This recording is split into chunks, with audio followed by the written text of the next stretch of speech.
Hola, hola. Hello, everyone. Well, thanks before anything. So thanks to Polkadot and Web3 Foundation for hosting these amazing discussions that we have been having until today. Just a friendly reminder that after this talk, we have like a break, and then we have another very interesting talk, 3:30. Same place here, about DAOs. There will be people from Friends with Benefits, Meta Label, and Refraction DAO. And after, the program will continue in the canteen here at the downstairs with the presentation with so amazing projects. And just final reminder that your wristband gives you access to tomorrow's program here, same place, which the participation of Koopa Troopa, OpenSea, Thora Foundation, so much more amazing discussion about music and Web3. Thank you so much, and thank you for being here. Thank you. Well, welcome back, everyone. I am very excited for this discussion because it's about pushing creative frontiers in Web3. And so Bertrand earlier was talking about use cases that go beyond DeFi. And that's exactly what we're going to hone into today. So we're going to talk about Web3 creative industries. So that's music, film, art, user-owned digital collectibles, and the list goes on. And I'm so excited to be able to explore this topic with two incredible thought leaders in the space. So Finn Martin is from Beatport, and Robin Vey is from Ventus. And I'm going to start by asking them to introduce themselves with a focus on what brings you into the Web3 creative space. Would you be willing to start, Finn? Yes. Hi, I'm Finn. So good to be here. Really excited. I'm founder of Define Creative. We're a Web3 venture builder. So we're bringing brands and institutions from Web2 to Web3. And so, we co-initiated Beatport.io. And so we're building a Web3 music platform to really onboard the electronic music industry into the space, and it's been an incredible adventure. We started the project 2 years ago, so it really shows that it's something that takes time. It takes a lot of passion, but I couldn't be more excited because we're soon going to launch, and So 2 years, there's a lot that's happened in the last 2 years, and it's important. I love the word that you used with passion, because I see so much passion in this space for the change that can happen based off blockchain technology. So I'm going to be excited to talk to you about that. Robin, how about you? How do you come into this space? So I'm here representing Aventus. We are the white label marketplace that Beatport is going to be using. We're also a parachain, so we work also together with Polkadot and various other sort of enterprise deals, but one of which is Beatport.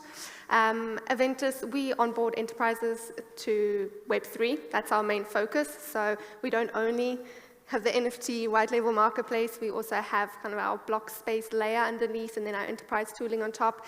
And that covers supply chain, loyalty, under which NFTs fall, energy, and beyond. So we have a wide range of tools that we've been developing over the last few years. We've invested 30 million in total into building out our extensive product suite. And our first sort of products went live last year, February. And since then, we've been growing. And as I say, so we're kind of the technology partner, working together with Beatport. Fantastic. And I didn't introduce myself. My name is Allison McCauley, and I'm with Amplica Labs, which is part of McCourt Technology Group. So I don't know if you saw there was a video that was talking about this event. Did you guys see that? Yeah, I saw it. Did you see the words on it? Yeah. Because they struck me. So I don't know if you all saw this, but the words said, I wrote it down, all the doubt, all the misunderstanding, all the questions. And all the answers. And all the answers. So we may not come up with all the answers on this discussion, but I'm hoping that we come up with some insights. But one thing that struck me about that is it is a really hard time in the space. The last 3 quarters in particular have been, how would you describe it? Like brutal, challenging, difficult. And so I wanted to actually just start off by asking, how are y'all feeling? How are you feeling in this particular moment in the space? To be honest, I mean, I know it has potentially been quite, it's been brutal, but I also think, I mean, I'm pretty optimistic, to be honest. I think there have been a lot of projects kind of riding off of the hype and not really having those strong fundamentals, and I think that's really key to the space, right? Projects that have those fundamentals, those real-world application, that's really important, that's going to be key, and that's going to also be what's actually going to drive kind of, mass adoption of blockchain across all industries. So I'm actually feeling pretty optimistic. We're sitting here, we have this whole Web3 conference, right? There's real substance to this technology, and I think the future looks really bright. So I'm It's optimistic. not like we haven't been through challenging We've times been through before in the challenging space. It's cyclical. Exactly. I mean, Yeah. it's like all spaces, right? It goes up, it goes down.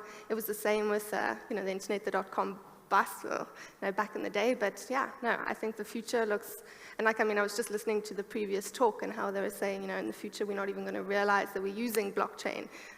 It's just kind of like it's going to fade into the background, and I really see that happening.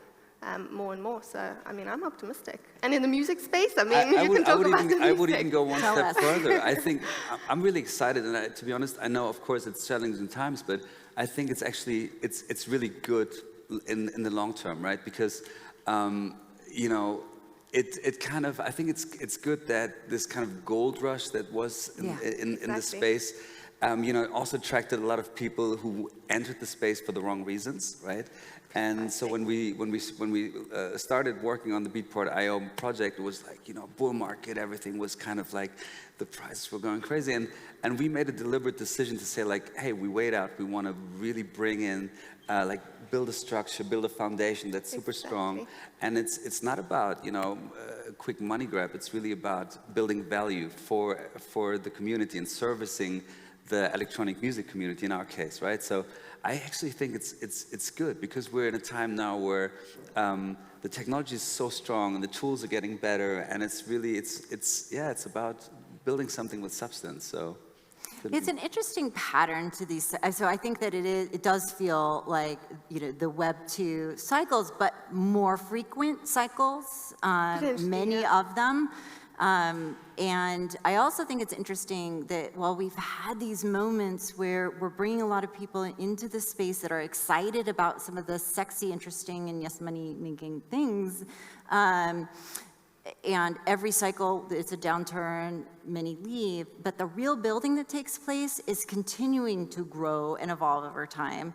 And what I've also noticed and had some conversations around is how real change can sometimes feel a little boring. This is infrastructure level stuff that's continuing to be built and evolved, and every single year it gets so much more mature, but you don't necessarily see it coming to life in that situation. So. Yeah, exactly. Like I was saying, it sort of just fades into the background. You're going to open an app on your phone, or, it's just going to, the technology is just going to be behind it, and you're not even going to realize. It's the same with our marketplace. I mean, it will be for you guys as well when you're going to be launching soon. So it's a very seamless experience for someone coming onto the marketplace. They can log in with their Google account. They don't have to necessarily log in through MetaMask or anything like that. If they want to buy an NFT, they have the option to purchase it in crypto or also in fiat. And it's simply through Stripe, a Stripe integration, so you can buy it with your credit card.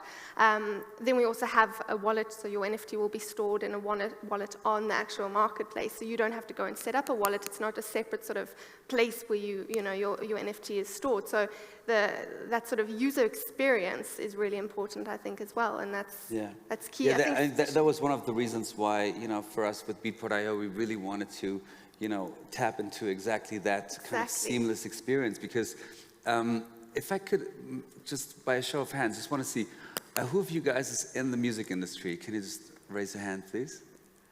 And who's already working with Web3 technology, blockchain technology? Okay, cool, yeah, good. Just wanted to see, right? Because so I think for us it was really because Beatport is like the biggest electronic music platform in the world, right? The largest, 46 million unique users per year, 12 million tracks, 90,000 labels, more than 1.5 million engaged DJs and producers. And I would say a lot of those actually are coming from the Web 2 world, right? And they don't Yeah. own crypto yet, and they don't own a wallet yet. Or they've heard these scary stories as Yeah. well, right? I mean, media sometimes likes to talk about all the negatives and not always all the amazing Yeah. things that are happening. There are a few, but they're a bit scared, right? They hear all these crypto scams and things, but that's not really what the industry is about. That's not really what, the technology is. You know, crypto is a part of it for sure, but it's also, the kind of, the technology is, exactly. And so we want to, democratize these tools and make it very accessible, very, very Yep. easy. So if you log on to Beatport.io, you don't need to own, you don't need to own any crypto. You can pay with fiat. It's like, with a credit card. Your wallet gets created automatically at the checkout, so you don't need Exactly. to set up a wallet. If you have a MetaMask, great, but you don't need to, right? And I think that's really, really important to kind of onboard a lot of people into that system and make it accessible and make it easy and fun to interact with. Now, I want to dive into this Yes. topic of adoption, because many people ask, when mass adoption? When? And I think it's really interesting to look at the creative industries and how they meet with Web3, because creative industries are that's what people are consuming every day, and they're driven to try new things in this space. And so I'm really curious how you think about triggers of mass adoption. You talked to millions of users, triggers of mass adoption for Web3 that are spearheaded or led by the creative industries. So how do you think about that? Well, I think it does take patience, right? So that's why I think you have to see it on a longer time scale, and you have to think about what can we do collectively to create products and experiences that we want to use every day, right? Because that's what it comes down to. And so for us, we're really onboarding a lot of the big labels right now that are on Beatport to step into the space that have been, holding back before, and said, well, let's see how this plays out, right? So I think it's really important to build use cases, build, with big partners, but also with independent collectives, right? Because I think also Primavera Sound is also a lot about the independent artists, smaller artists. And for instance, we're one of the first drops we're going to do is with a LGBTQ plus collective called He She They. They have amazing, amazing events all over the world. It's really about empowering that queer community, and we've been developing something really special with them, and can't wait to share it with their community, right? So, to answer your question, it's really about tapping into these communities and giving these communities tools that they can, expand their palette of what they can do today. Robin, I want to hear your thoughts on this, but I first want to dive into something that you brought up, Finn, because you said we need to be patient, and yet we're all searching for this killer app, right? And so is there going to be a killer app, or is this about adoption by communities over time that changes the way that we expect our digital experience to be, and takes, it's more gradual, what do you think? I'll leave the killer app question to you. I don't see there being one killer app necessarily that's going to cause mass adoption. I think really key is going to be education in the space. We see that not only with our enterprise clients, but I also think in, enterprise, I'm talking more like on the supply chain side when we're talking to major telcos and et cetera.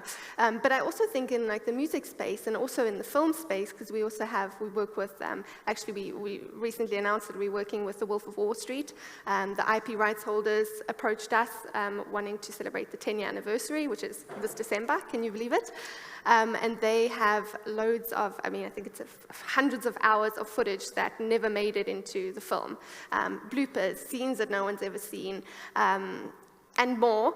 And then, of course, they also have all the memorabilia, so all the clothing, etc. I can talk about it for ages, so I won't go into it. But I think key was also education in these different industries, right? So we were talking to another major film studio, and the big thing for them was they were also saying they think in future they're going to probably have to hire people on set that is like their Web3 coordinator or someone, to really help everyone understand the capabilities of Web3 and create content for Web3. They really think that it's going to be something that's going to grow in their industry, and the key for them is education, so educating them.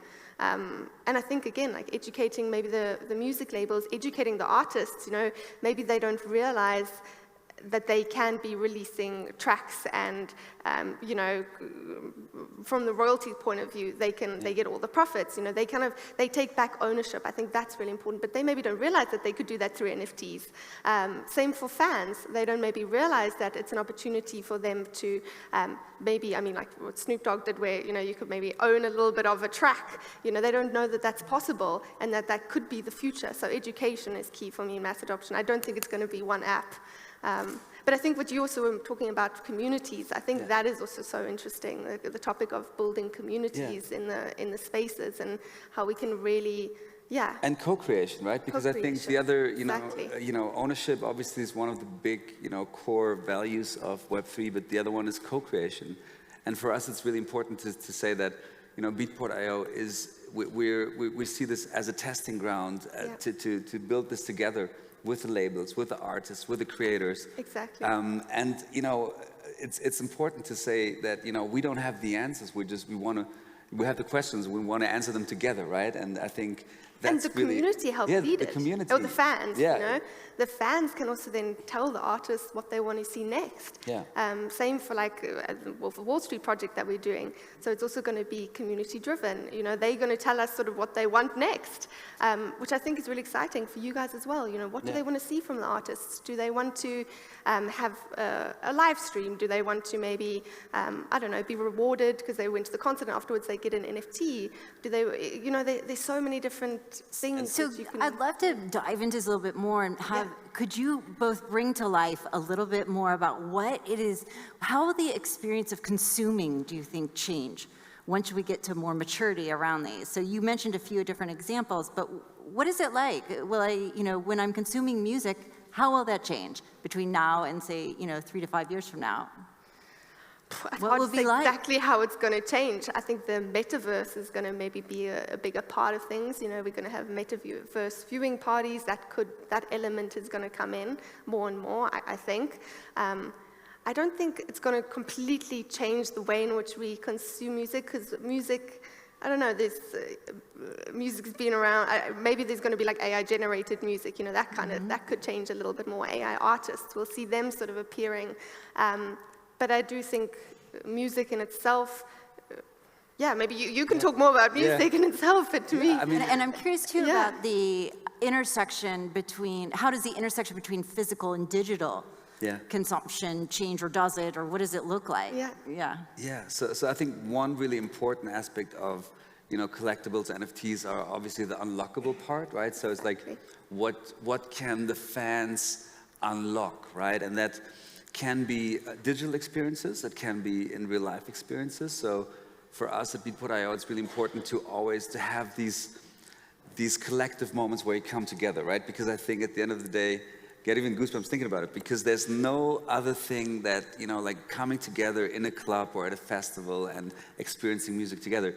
But we can enhance that, and we can create new experiences digitally that you can unlock, that you cannot do in the real world, right? So we really want to add these new layers into it and give the fans also ownership. I think that's the other thing. To your question, like, how does it change? Well, I think you can own a piece of your favorite artist, and you get agency in, you can maybe, be part of like, what's the track list on the next album? What's the set list? What do you want to experience? And these kind of like this connection between fan and artist, I think that is where Web3 is incredibly strong, really offers new tools and perspectives to And I was even thinking for like artists, like a new artist coming coming on the scene. You know, those initial fans that supported them from the very beginning, by maybe potentially owning an NFT from way back in the day. You know, the first ever sort of concert they went to of theirs, a tiny little venue with 10, 50 people, you know, they can prove that they were there. They can prove that they were there from the beginning, and they've been a fan along the whole journey. And I think for an artist, that's also amazing, to kind of see that and interact with those fans, those real fans, and potentially also maybe reward them. You know, maybe if you went to that gig 10 years ago and now you're, I don't know, you were a Taylor Swift fan back in the day, and now you're at the venue of 60, 70,000 people, you get a different experience just to kind of like reward you for being. And now you can prove it, because You on can prove chain it. you can say, look, I can prove I was there, you know. The proof of everything. I think that's what's also really powerful. And yeah, I mean, What I'm hearing is it's about changing the relationships exactly. with creators and communities. And it's, you know, I was talking to a musician who had been doing a lot of experimentation in the space with NFTs, and said, you know, as musicians, we're rewarded financially for appealing to as many people as possible, which kind of dumbs down a lot of what we do. I want to explore more deeply, and something that may not appeal to a lot of people. With NFTs, it flips it. I can do that. I can have that bigger, stronger relationship with fewer people and still make the same amount. Like, it's just, it can flip it in an interesting like way. fundamentally even, because I don't know if you heard about this 1,000 fans theory. Yeah. Right, so it's that says that, you know, if you have 1,000 really engaged fans, you can make a living as an artist. And that, to me, actually is super powerful and super important, right? Because in my first life, past life, you know, I was a recording artist. I was coming from that creator economy, was signed to, you know, labels, had a record label, had a publishing company. But what really was always about, like, how can you express yourself and how can you monetize that as an artist, and how can you do that in a meaningful way, right? And I think Web3 and NFTs especially kind of give creators the tool to say, well, if I have this connection with 1,000 fans, just to pick a number, I can monetize that in a way that I can focus on my art, and I can make really meaningful art that I want, and give that and share that with my, you know, fans. And you can really flip the script and become independent, and with just 1,000 fans. So I've got a question I want to build on that. So what I think we might also, this is just a hypothesis, is that when we have that relationship with fans, couldn't it also be that we could have diverse monetization opportunities, because there's this sort of blending between, if I have the relationship, maybe, you know, is it music, or is it more film, or is it art? What am I creating? Are the spaces blending a little bit? You know, in a way, so have you heard that term, getting Amazoned? So Amazon originally sold books, and then it was gone into healthcare, it's gone into groceries, it's gone into every single thing. Could artists take a relationship with a fan and use it to monetize in a diverse means? Is that a possible model? Is there a blending of the spaces that comes through these technologies? Yeah, I mean, I think the spaces, obviously there's music and films, right? So that's already, there's that. There's also going to be like an artist who potentially creates an album cover. So there is a little blending already in the space. I think the unique thing is it could also be, we'll have more sort of community or user-generated content potentially, where communities are getting involved in creating these different assets, maybe creating the tracks or writing lyrics, or in the film space, I know we were talking to some other film partners, potentially deciding on who the director is going to be, you know, who's going to be the actor for X character, you know. So I think there's going to be a blend. Maybe not necessarily, there is already a blend between them. I think there's going to be more of a blend between the fan or the community member and the actual artwork or film or music track itself. I think that's going to be the also, I thing. think the products are going to change, right? So it's going to be, I think once you have that relationship as the artist or creator, you know, whether that's the label or the artist, with the fans directly, you can experiment, and that's really important, to kind of try different projects and see what sticks, right? Is it more like the fan experience? Is it a ticketing Is it a collectible? Is it, a metaverse experience, right? So I think these things will improve and change over time. But it's really about having that connection and giving that on. And the community can also make decisions, right? So it can be community-driven. You can try these different things.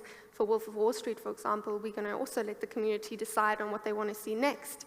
It's going to be, we're also going to have a token-gated games as part of it. I can't give too much away because it's, that's already a little alpha, a little, a little bit of information. Alpha, you heard it here. Yeah. So I think, I think that's, in Wolf of Wall Street, for example, they're going to be making decisions about things. So there's going to be that sort of token aspect as well where they can, decide. But it's very much going to be a community-driven project. And I think for you guys as well, you try something new, ask them. That's the thing, that's the beauty about it is the artist and the fan or the filmmaker, the producer and the consumer, there's that direct link between them. They can actually get that direct feedback, there's no middleman. And I mean, I think that's Web3 as a whole, right? Cutting out the middleman a little bit and having that, a little bit also, I guess, what you were doing at Frequency as well, with the social side of things. Yeah, because what you're talking about is really changing the shape of innovation completely. And it's interesting, you mentioned Frequency. So Frequency is decentralized social networking that can be done at scale, which is difficult in blockchain. And so we're seeing the importance of decentralized social networking. When a shared social graph mashes up with any of these areas, you get the ability to have this substrate with which an entire community can innovate and change the shape of what they are using and consuming in their digital experience. So the mashups are very interesting, I think, in this space. For sure. What do you think about, so, when we're thinking about mashups, which is always an area I love to dive into, what do you think about AI and the creative industries and blockchain? Like, where's the mashup? Where's the interesting story in the mashup there? Yeah, I mean, I touched upon it a little bit already, right? So I think we're going to be seeing more potentially AI-generated artwork, AI artists, AI musicians, maybe even like certain AI celebrities, appearing then in films and things as well. So I think there will be a little bit of a mashup on that front. Are they owned by the community? Are they owned by individuals? I'm not sure yet. What is ownership? I think that's the exciting part. I don't think it has to necessarily be, it could be in the form of a DAO that, like a DAO owns various sort of AI artists, could be musicians, artists, filmmakers, etc. It could be something like that. But it could just be an individual. I think that's the beauty of this. You don't have to be like a major record label or, you can just be in your room and, take part and be part of it. So I don't know if AI was going to, I think it's going to blend. Maybe it will take over, but I think there's going to be more of a blend between both. That's my view. But it would be interesting, Finn, what do you think? Because you're in the music space. I mean, we're already using it for projects, right? For the creation side of projects to really come up with completely new results and being able to, create in a different way. And I think Grimes had a very interesting use case. I don't know if you heard about it, but she has her own platform, ElfTech, where you can actually use her voice and, create your own tracks with her voice, right? That's so awesome. It's really democratizing access, even to something as personal as your voice, which, sounds scary, but if you do it proactively as an artist, like she does, it's very powerful, right? So I think it's in this experimentation phase, and let's find out what works and what we're comfortable to do. And really, it's about being authentic, right? So for us, it's really all about the culture, the music culture, and doing what's authentic within that culture of each scene, right? So I don't think there's a one-size-fits-all answer. It's really specific. And also, too, one thing on AI, too, is I think that the ability for blockchain to give us information on authenticity and provenance is going to be really important as it becomes harder to tell what's real and what's not. Yeah. Precisely. So it'll be fascinating to watch. I think one of the headlines from all this is to make sure you're keeping in touch with so many of the experiments in the space so you can extrapolate what is coming next, because we don't know exactly. All right, so one last question. We're at time, but I want to just have some final words from each of you. You know, we've a lot of young people are graduating onto their next, you know, phase in life. My daughter is actually here. She just graduated from high school. And I'm curious, for these young adults, what do you hope, how do you hope their world will be different because of these technologies when they're your age? Do you have a hope for them? I think, from my point of view, we're talking specifically about music and film, etc. I think it's that relationship, that they can have that closer relationship and that they can have more influence over maybe what they're hearing. You know, for example, maybe they can be involved in creating tracks. If you're a musician, you can then use the voice of an artist, or, you know, I think the possibilities are endless. I don't have a specific hope. That's how about you, Finn? How do you see it? Yeah, I would say I just hope that they're, you know, that they can really tap into all these possibilities that are, you know, the technologies that are there already, and really create something out of their own for them, right? So I think that's also why we're, you know, why it's so great to work with Polkadot, because through Polkadot, you know, it's not just one of the greenest blockchains, but I love this ecosystem, you know, how we met, and all these other, you know, you get in touch with so many amazing projects and use cases, and it really just like expands your mind. So I think if that generation kind of does that for another, you know, 10 years, there's no limits to, you know, what that generation will create with that. And I think that's what I'm really excited to see, like, See where they take it. See where they This take is it. a beautiful note to end on. Thank you so much. Thank you, Finn Martin. Thank you, Robin Bay. Thank you, For Alison. sharing your insights. Yes. Thanks, everyone. Super. Good.